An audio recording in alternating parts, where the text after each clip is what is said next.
পরবর্তী যে অংশটা আমরা আলোচনা করব সেটা হচ্ছে ধ্যান, বহু চর্চিত বিষয়, এবং এই বিষয়ে আমরা অসংখ্য মত পাব। ধ্যান সম্বন্ধে আমরা যেটা জানি এবং যেটা আপনার পতঞ্জল যোগসূত্রে বলা হচ্ছে যে সমস্ত বিষয় থেকে মন সরিয়ে ধারণা যখন সম্পন্ন হয়, তখন সেটা যখন গভীর ধারণা হতে থাকে, যখন ধারণার যে বস্তু সেটা ছাড়া আর কিছুকে দেখা যায় না, তার সাথে একাত্ম হয়ে যায়, তখন সেই অবস্থাটাকে ধ্যান বলে। ঠিক আছে? অর্থাৎ যদি আমি দেখতেছি একটা গরুকে দেখলাম, ধারণা অন্য জায়গা থেকে আমি মন সরিয়ে নিয়েছি প্রত্যাহার করে, শুধুমাত্র ওর উপর যখন মন নিলাম, তখন তাকে ধারণা বলা হচ্ছে, অন্য কিছুই আমি দেখছি না।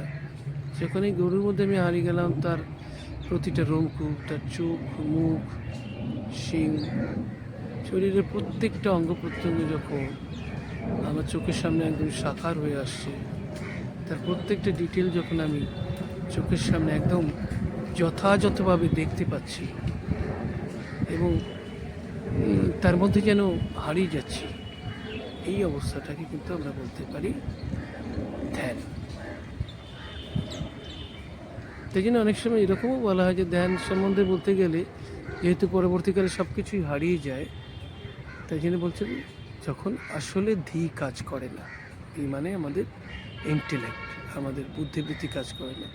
কারণ বুদ্ধিবৃত্তির কাজ হচ্ছে বিভিন্ন জিনিসকে বিশ্লেষণ করা, এখানে বিশ্লেষণ না, একের মধ্যে হারিয়ে যাওয়া, তাকে নিয়ে পড়ে থাকা, তার ভিতরেই ঢুকে যাওয়া, এই ব্যাপারটা সম্পূর্ণভাবে সাধিত হয়।